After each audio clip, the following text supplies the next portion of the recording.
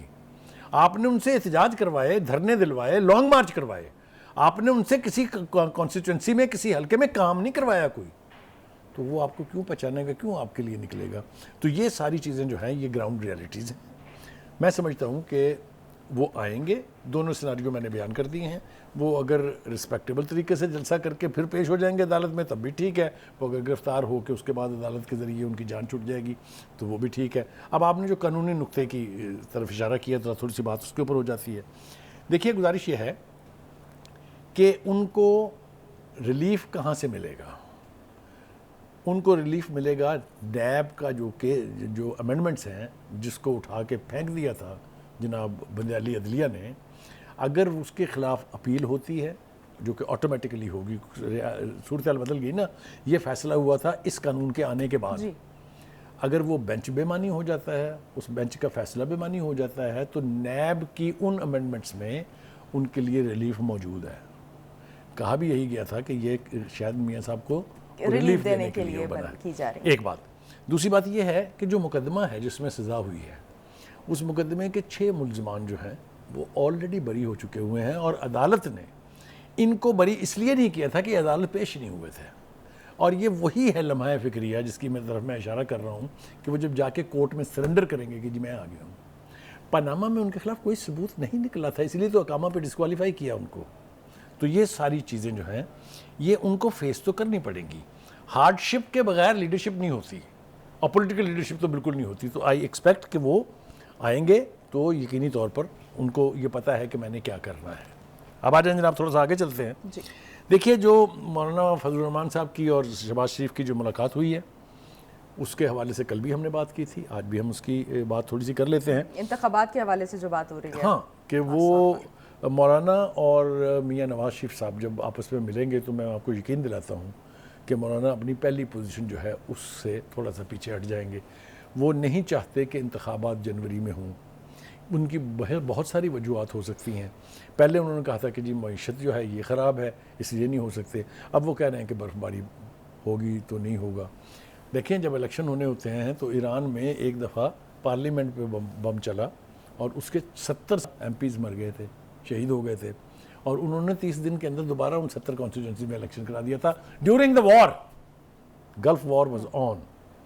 تو اگر نیت ہے الیکشن کرانے کی تو پھر وہ رکتے نہیں ہیں کسی بھی صورت میں. پھر یہ سردی میٹر نہیں کرتی، جواز نہیں بنتا. ہم نے تھوڑا سا سینٹر اعظم نذیر تارڑ صاحب نے کافی ساری ایکسپلینیشن دینے کی کوشش کی ہے کہ کس طریقے سے ان کو ریلیف مل جائے گا.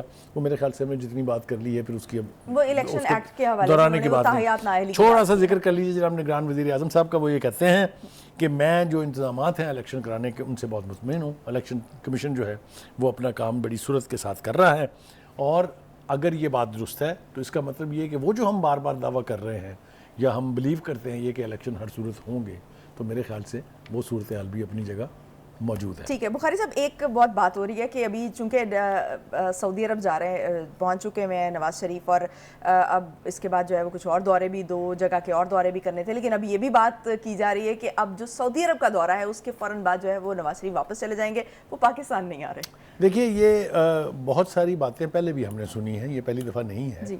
جب انہوں نے اعلان کیا تھا 21 اکتوبر کا تو اس کے اوپر بھی بہت سوال اٹھے تھے، اور خود ہم بھی ان میں سے I was one of them جو سمجھتے تھے کہ شاید ابھی حالات ان کے واپس آنے والے نہیں ہیں، سازگار نہیں ہیں. لیکن جیسا میں نے پھر کل کے پروگرام میں کہا تھا، میں اپنی بات کو دہرا رہا ہوں کہ اگر نواز شریف صاحب اب نہیں آتے ہیں تو ہی will be irrelevant to Pakistan's politics. یہ بہت ہیوی سٹیٹمنٹ ہے، لیکن یہ میں انتہائی ذمہ داری سے دے رہا ہوں، کیونکہ میں نے یہ بھی کہا کہ لیڈر وہی ہوتا ہے جو مشکلات کا آئی ٹو آئی سامنا کرے، ان سے سروائیو کر کے پھر آپ قوم کی لیڈرشپ کے اور مستحق اگر نواز شریف نہیں آئیں گے تو پھر ان کی جو پارٹی ہے اس کا جو حال ہوگا وہ پھر اللہ تعالیٰ سے بہتر جانتا ہے. والا بھی ہو سکتا ہے. جی اس سے بھی بدتر ہو سکتا ہے، کیونکہ پارٹیاں ہم نے بنتی، بگڑتی، ٹوٹتی اور ختم ہوتی پھر دوبارہ ریوائیو کرتی ہوئی بھی دیکھی ہیں. تو دیکھتے ہیں کیا مستقبل ہوتا ہے. ٹھیک ہے بخاری صاحب.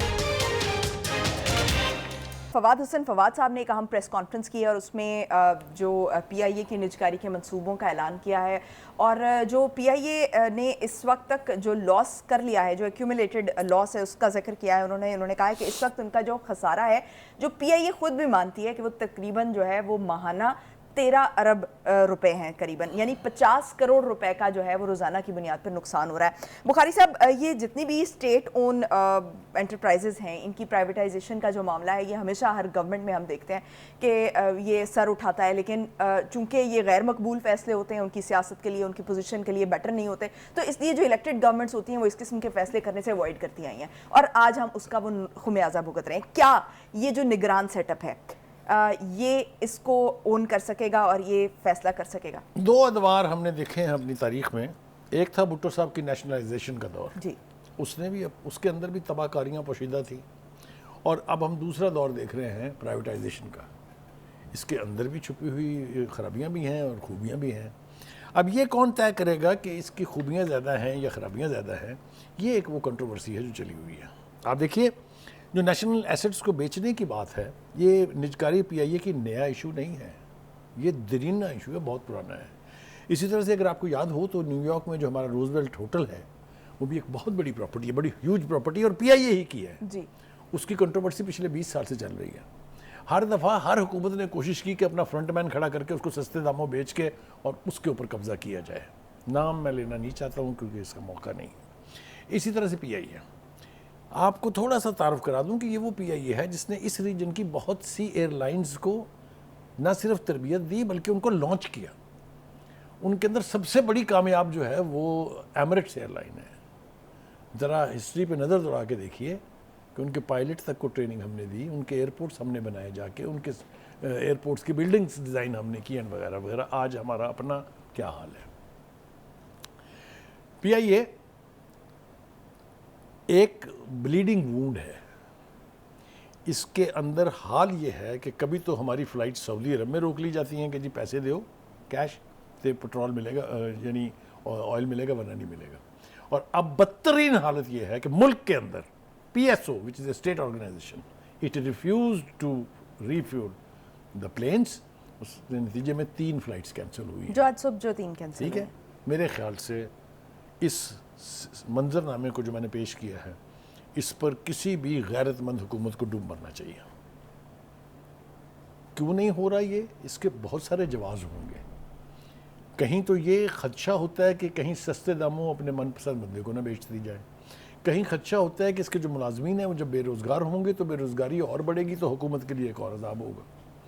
جو اس کے امپلائیز ہیں ان کے کنسرن یہ ہیں کہ اگر یہ سارا سودا یعنی بھانڈے بھی بک گئے تو ہماری پینشنیں، ہماری گولڈن ہینڈ شیک، اس سارے کچھ کا کیا بنے گا؟ والی وارث کون بنے گا؟ کیا ہم نے دیکھا نہیں ہے کہ بہت سارے متاثرین بہت سارے حکومتی فیصلوں کے 20 سال 30 سال گلتے سڑتے رہتے ہیں. یہاں تو کوئی بنی ہوئی سوسائٹی اپنے رجسٹر کیے ہوئے ممبرز کو پیسے واپس کرنے کے لیے تیار نہیں ہوتی. لیکن اب تو ریاست اس کو اون کر رہی ہے نا، وہ پورا پلان دے رہی ہے کہ جو انجینئرز اور دیکھیے پائلٹس ہیں یہ پلان اس طرح سے اکوموڈیٹ کیا جائے گا. ہر سکسیسو حکومت نے دیا ہے. کوئی بھی پی آئی اے کی نجکاری کے خلاف نہیں تھا تو پھر کیوں نہیں ہوئی؟ میں نے آپ سے کہا نا کہ وہ اس کے لیے ان کی سیاست کے لیے جو ہے وہ فیصلہ ٹھیک نہیں ہوتا. اس کا مطلب یہ ہے کہ اس ایسے نیشنل امپورٹنس کے ایک پروجیکٹ کو اپنے سیاسی مقاصد کے لیے مس یوز کیا گیا. یہی تو رونا میں رو رہا ہوں. میرے خیال سے the soonest we sort this out، اس سے ملک کا بھی فائدہ ہوگا، اور پی آئی اے اگر اچھے ہاتھوں میں جا کے ایک اچھی ایئر لائن بن سکتی ہے، ایک پاکستان کا ایسا فلیگ کیریئر بن سکتا ہے جس کی شہرت اچھی ہو، جس میں لوگ ٹریول کرنا اچھا سمجھیں. کون پاکستانی گرج کرے گا اسے؟ کوئی نہیں کرے گا. however دیکھنا یہ ہے is that going to happen or not. جو فواد حسن فواد صاحب میرے لیے بڑے قابل احترام ہیں اس لیے کہ ہی از اے ویری کمپیٹنٹ بیوروکریٹ. ان کی تجاویز ہمیشہ جو بھی وہ دیتے رہے ہیں کاش وہ اس وقت کے حکمرانوں نے مانی ہوتی.